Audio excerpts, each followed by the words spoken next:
Jean-François Chanson, bonjour. Bonjour. Vous publiez Le signe de Pao avec Juliette Vaste. Vous êtes le scénariste, elle est au dessin. Oui. C'est aux éditions angoumoisines Edola. Vous vivez à Angoulême et dans cette BD, Pao, c'est une jeune femme, une chef de tribu. L'histoire se déroule au Paléolithique. Et le signe dont vous parlez dans le titre, racontez-nous, qu'est-ce que c'est ? Alors ce signe qui est appelé le signe du placard ou signe aviforme, c'est un des plus vieux signes symboliques au monde. On ne connaît pas sa signification. Et donc quand vous regardez, vous le trouvez en France, vous le trouvez sur une espèce de ligne droite. Donc il y en a beaucoup dans une grotte qui est à 20 km d'Angoulême qui s'appelle le placard. Après, vous trouvez un exemplaire à Pêchemer, Lascaux, Cougnac et pour finir à Cosquer, la grotte à Marseille. Et comment est-ce que ce signe a nourri votre imagination ? Alors c'est parti du fait qu'on a daté, puisque ça a été fait au carbone, on a daté ce signe et on a trouvé à peu près la même date. On est au Solutréen. Et ce qui a fait dire à certains préhistoriens que c'était tracé sur 2 ou 3 générations. Alors, quand moi, le scénariste, j'ai découvert ça, aussitôt, ça s'est mis à tourner dans ma tête et j'ai dit que c'était un seul auteur qui, étant en Charente, retournant chez lui à Cosquer, ressent le besoin à chaque fois qu'il rencontre une grotte ornée de faire ce signe, plus éventuellement un homme avec une tête d'oiseau transpercée de flèches. Ce signe, il l'a découvert sur le front d'une jeune fille qui s'appelle Pao, dans une tribu en Charente. Voilà, donc ça c'est au cœur de l'histoire. Et Pao, dans cette histoire, sa tribu est sous la domination d'une autre tribu guerrière dont le chef Sar lui interdit toute représentation de ce fameux signe sur les parois de ces grottes.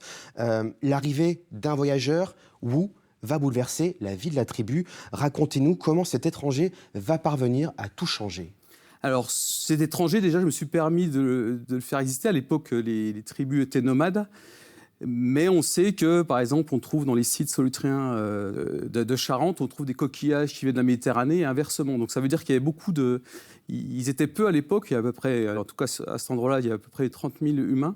Mais il y a beaucoup de rapports entre eux. Et donc j'ai inventé ce personnage de Wu, une espèce de colporteur qui va de tribu à tribu et qui, en se promenant comme ça, apprend des nouvelles tribus, de nouvelles choses et surtout...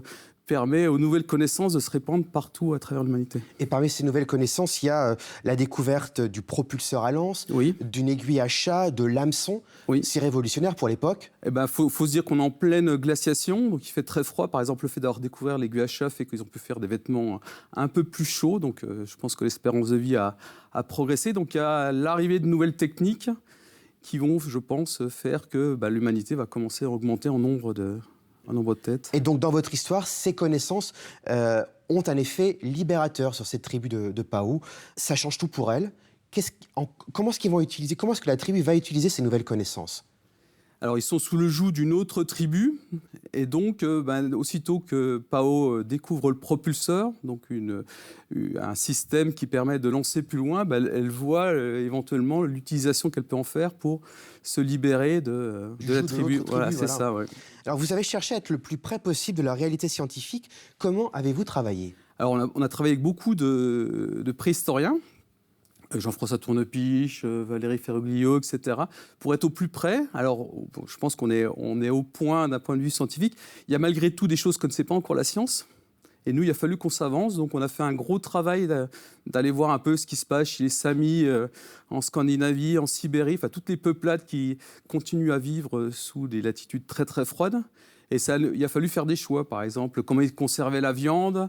On a le choix entre la sécher, la fumer. Nous, on a choisi de faire creuser dans le permafrost, dans le sol qui, à l'époque, était congelé, pour faire une espèce de frigo naturel. Il a fallu qu'on fasse des choix. On ne sait pas trop comment ils vivaient. Donc, on a fait des tentes en se référant aux Indiens d'Amérique. Donc, il a fallu faire quelques choix. Et pour l'instant, scientifiquement, on est toujours à peu près plausible. Merci beaucoup, Jean-François Chanson. Merci d'avoir répondu à notre invitation. Le signe de Pao vient de paraître aux éditions Edola. Il s'adresse à des lecteurs à partir de 11 ans, mais devrait passionner les lecteurs adultes également. Merci beaucoup. Merci à vous.